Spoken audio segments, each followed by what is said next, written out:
Fala galerinha do xadrez, tudo beleza? É sempre muito bom ver uma partida do Mikhail Tal, não é mesmo? Essa partida veio como sugestão de alguns inscritos. O Mikhail Tal está de brancas contra o Evgeny Vasilkov.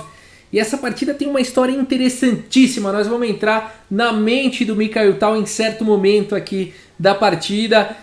Eu vou contar para vocês uma entrevista que o Mikhail Tal fez com o jornalista e ele comenta sobre essa partida e a gente vai entender o que se passava na mente do Mikhail Tal em determinada posição. Vamos fazer essa viagem juntos. Mikhail Tal de brancas aqui abre a partida com E4, temos C6 aqui, a defesa Caro-Kann pelas negras.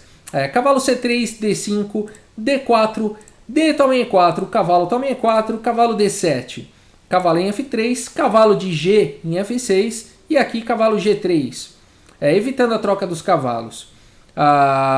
E6, bispo agora em D3, C5, imediatamente partindo para cima do centro aí do Mikhail Tal. Roque, C toma D4, cavalo toma D4 e agora bispo C5, com um tempo aí sobre o cavalo. Cavalo volta para F3, roque, e a gente tem aí um desenvolvimento bacana dos dois lados, né? As pretas conseguiram aí desenvolver suas peças, colocar o rei em segurança, eliminar os peões centrais aí das brancas. Né? O Mikhail Tal também desenvolveu suas peças, colocou o rei em segurança e tem uma maioria agora de 3 contra 2 na ala da dama, de peões, né? 3 contra 2, e as pretas têm uma maioria de 4 contra 3 aqui na ala do rei. Legal, vamos ver como segue a partida. Dama E2, agora B6, a partida continua com bispo aqui em F4 e agora bispo B7, as pretas colocam o bispo aí na longa diagonal de casas claras. Torre de A em D1, colocando a torre em jogo, cavalo agora em D5 atacando aí o bispo, bispo G5 atacando a dama vem para C7 e agora o lance cavalo H5. Esse lance é bem ao estilo de Mikhail Tal, né? Então colocando um cavalo avançado aí, ideias táticas podem existir no futuro. A partida continua agora com rei H8 e bispo então em E4, colocando pressão na diagonal também, combatendo a diagonal de casas claras. F6 foi jogado, bispo em H4 e agora bispo D6, colocando pressão em H2. C4 atacando o cavalo e agora bispo em A6 e a gente já tem uma posição bastante complexa aqui no tabuleiro. C4 estava atacando o cavalo, bispo A6 coloca uma cravada, o peão não pode capturar agora o cavalo, senão cai a dama. E agora o Mikhail Tal começa a entrar num turbilhão aí de pensamentos. E o interessante é que o Mikhail Tal foi entrevistado uma vez e um jornalista perguntou, né, o que se passa na sua cabeça, como é que é, me conta, você fica numa partida de xadrez, passa outras coisas na sua cabeça além do xadrez, o que mais passa na sua cabeça? O Mikhail Tal conta a história exatamente dessa partida aqui, dessa posição. Ele fala que ele começa a analisar essa posição e aí ele começa a entrar em cálculos enormes de todas as variantes possíveis. Ele queria sacrificar aqui algumas peças e aí ele começa a viajar e ele vai para um cálculo e as linhas são muito complexas e aí ele tenta diminuir nas árvores de decisão dos pensamentos algumas linhas, tenta simplificar e ele está ali imerso naqueles pensamentos todos, posições muito, muito complexas, muitas variantes, e aí ele do nada começa a vir uma imagem na mente dele de um hipopótamo no pântano e vem para ele uma poesia soviética, uma cantiga soviética popular que diz como é difícil tirar um hipopótamo do pântano. Como é difícil tirar o hipopótamo do pântano. E começa a vir isso na cabeça aí do Mikhail Tal e ele não entende muito bem o que está acontecendo. O Mikhail Tal ele conta que ele não entende por quê, que associação é essa que começa a vir nele, né, essa história e de repente quando ele se vê, ele só está pensando em por que é tão difícil tirar esse hipopótamo do pântano. Né? E aí ele para de pensar na partida e todo mundo vê ele ali absorto em pensamentos, pensa que ele está calculando as variantes, no fundo ele está pensando como tirar o hipopótamo de um pântano. E aí ele começa então a imaginar um helicóptero, cordas, o pessoal tentando amarrar e como fazer, né? Porque não tem apoio, e como é que vai o helicóptero, como é que vai fazer e tal. E aí ele fica pensando naquilo e é realmente muito difícil, até que dá um estalo para ele. E ele pensa, deixa o hipopótamo afundar. Já que tá tão difícil, que deixa ele afundar. Né? Não tem o que fazer, o universo tá querendo isso e tal. E ele vem esse pensamento, deixa ele afundar. E a hora que ele pensa, deixa ele afundar, ele diz que some o hipopótamo da cabeça dele, ele olha para a posição e a posição já não é mais tão complexa quanto parecia antes. E ele faz o lance cavalo toma King G7. Ele sacrifica esse cavalo e a conclusão que ele chega é que não dá para calcular todas as possíveis variantes desse sacrifício, mas que é um sacrifício puramente intuitivo do Mikhail Tal. Ele entende que esse lance é bom, de alguma forma ele sente que esse lance é bom e ele segue, depois dessa viagem mental toda, ele deixa o hipopótamo afundar, ele para de querer calcular todas as variantes e aceita, vai para essa linha aqui, olha que legal, né? Que bacana. A partida continua com o rei toma G7 e agora cavalo D4, atacando aqui o peão G6, ameaçando atacar peças pesadas aqui importantes, ameaçando ganhar a dama. Cavalo C5 protegendo o peão G6 e agora a dama G4 com cheque. O rei vai para H8, cavalo toma em E6, cavalo toma em E6, dama toma em E6. Agora o cavalo está atacado, a partida segue com torre de A em E8 atacando a dama. Dama toma D5 e agora bispo toma em H2 com cheque. Rei H1 e dama em F4, fazendo um ataque duplo aqui nos bispos de E4 e H4. A partida continua com dama em H5 e esse lance ameaça checkmate em H7, mas ele está deixando o bispo aqui em E4. Dama toma em E4 e agora, se a gente for ver, as negras continuam com uma peça a mais. A partida continua com torre de F em E1 atacando aí a dama. Não adianta ideias aqui como dama toma em E1, né? As brancas ficariam melhores, não foi assim que seguiu na partida. Depois de torre toma em E1, torre toma em E1 com cheque e rei toma aqui em H2, as brancas têm um jogo melhor aí por conta da força da dama, aqui o rei exposto, né? Então aqui uma dama por 2 torres, um bispo para cada um. Né? As brancas têm aqui 5 peões, as pretas 4. E seria uma posição vantajosa aqui para as brancas, tá? Então depois de torre de F em E1, a partida seguiu com dama G6 propondo as trocas. E o Mikhail Tal troca então, com dama toma G6, H toma G6. E agora o lance bispo toma em F6, olha que lance bonito, né? A torre não pode abandonar aqui a oitava horizontal, senão torre toma em E8 com cheque, capturando o bispo na sequência, né? Então a partida continuou com rei G8, torre toma em E8, agora sim, torre toma em E8 e rei toma em H2. Aí a gente tem cada um dos jogadores com uma torre, cada um dos jogadores com um bispo. E eu te pergunto, é humanamente impossível calcular tudo isso, né? O Mikhail Tal com certeza, ele admitiu, não calculou tudo isso com o cavalo toma em G7, né? Que ao final de tudo isso ele estaria num final de torre de bispos de cores opostas com um peão a mais, né? Com certeza o Mikhail Tal não calculou. E a viagem, né, mental que ele contou pra gente comprova isso. Muito legal. A partida seguiu agora com bispo toma C4 e a gente tem um final então de bispos de cores opostas com o Mikhail Tal tendo um peão a mais. Torre D7 atacando o peão de A7, torre E6 aí atacando o bispo volta para C3, bispo toma em A2, torre toma em A7, as brancas continuam com um peão a mais, bispo C4 e agora rei G3. Bispo vem para D5 e agora F3, rei F8 e agora bispo D4 fazendo pressão no peão de B6. B5, rei F4, o rei do Mikhail Tal está muito bem colocado, bispo C4 e agora rei G5, olha só como o Mikhail Tal usa bem o rei dele nos finais. A partida continua com rei E8, o rei do Eugênio está cortado, né, da briga, está cortado da disputa, torre A8 com cheque, rei F7, torre A7 cheque, rei E8 e agora o lance B4.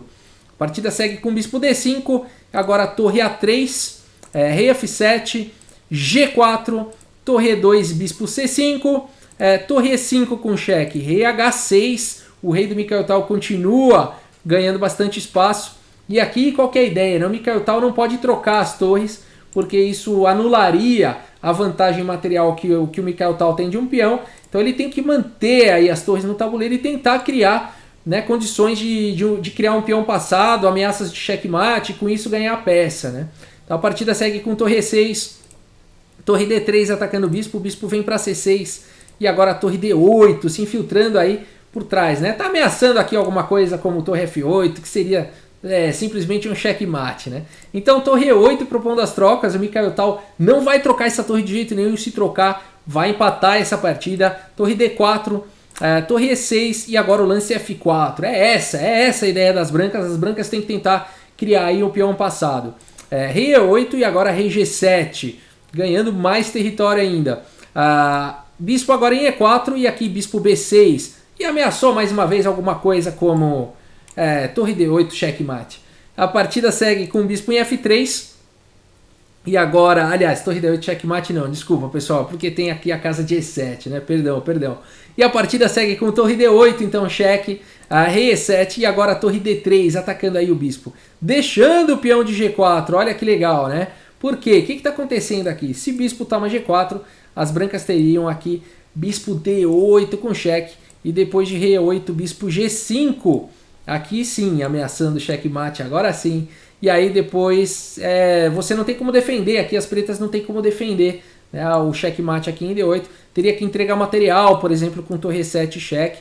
E aí você não precisa nem tomar essa torre aqui. Você pode tomar para ganhar ou pode simplesmente jogar rei toma G6 e ainda assim seria uma posição vencedora para as brancas. Vai cair material, né? Essa torre continua não podendo sair. Então, por isso que depois de torre D3... aqui o Eugeni não captura em G4, continua com bispo E2 atacando a torre. Bispo D8, cheque, rei E8, torre D2, a torre em E3 e agora o bispo vem para G5, ameaçando, agora sim, mais uma vez checkmate.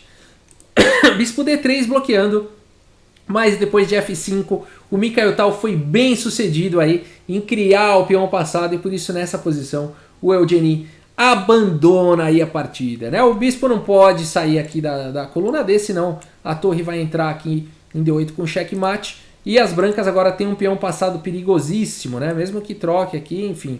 A torre também está atacada, né? Então vamos olhar aqui. Esse peão, além de tudo, faz um ataque descoberto aqui sobre a torre. Tem um peão passado, a torre está escrava defendendo o bispo. O bispo não pode sair se não leva checkmate.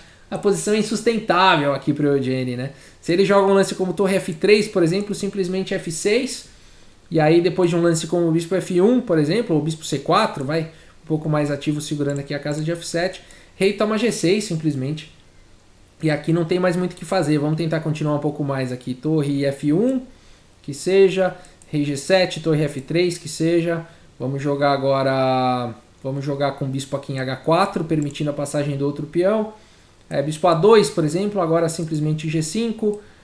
Vamos jogar qualquer coisa. Bispo C4, agora G6. Aqui já dá para perceber que a posição é vitoriosa. Vamos jogar só mais um pouquinho aqui. Ó, torre F1 e agora F7. E aqui seria checkmate, né? Então as pretas têm que começar a entregar a peça aqui. Bispo também F7. E aí sim viria torre D8 com checkmate, né? Então não tem como evitar. E se tomasse aqui de torre também a posição é vitoriosa, né?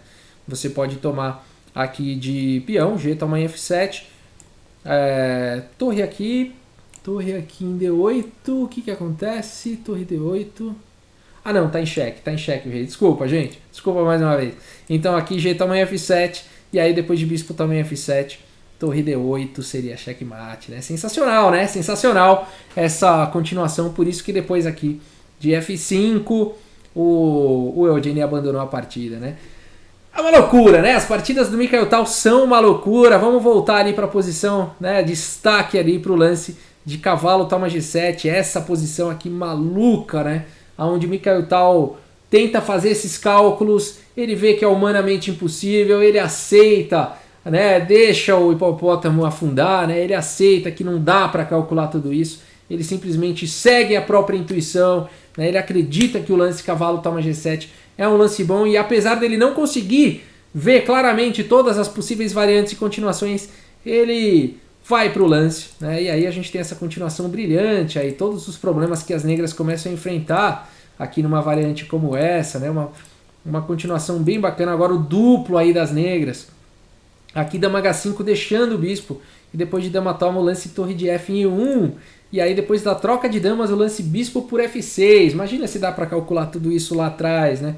E aí depois então da troca de torres, rei toma em H2, fantástico, né? Vamos passar aqui os lances mais uma vez até a posição ali do abandono, ó, vou passar aqui um pouco mais rapidamente, mas a gente vê a genialidade, ainda assim é um final extremamente difícil de jogar, né? Um final como esse, poucos jogadores conseguem levar um final como esse para uma vitória, né? E aqui a ideia do Mikhail Tal foi criar, né, esse rei avançado e depois as possibilidades de checkmate, né, com o bispo ali em G5, quando ele consegue passar o bispo para a casa de G5, ó, mais para frente aqui, ó. Aqui, pronto. Aí nessa posição as complicações são infinitas, né? Aqui as brancas já estão ganhas.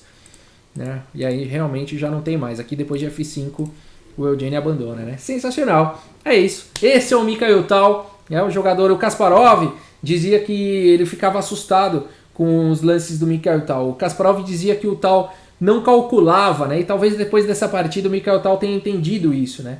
O Mikhail Tal ele não calculava, ele simplesmente via os lances, né? Não dá para, não existe uma explicação muito clara de como isso acontecia, né?